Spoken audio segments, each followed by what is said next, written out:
Okay, last time I was at the yard, cutting pretty aggressively with the grinder. Now I think about it, not so much the impact, mainly the grinder. Um, and it's not really that hot of a day, maybe in the 80s, but still. Um, these 2 amp hour batteries both failed. And I had already replaced the one battery in this one pack, maybe a month or a few months back. This one I haven't, but same battery failed. All of them are about 3.7 volts. Both of them are zero LEDs light up, so totally discharged. Actually, each battery is something like 3 point with this new meter I just got. It's kind of handy, useful. And they're about 366, 368.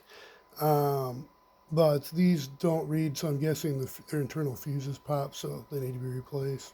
Figured I'd share. Okay, be safe, stay out there until next time. Bye for now.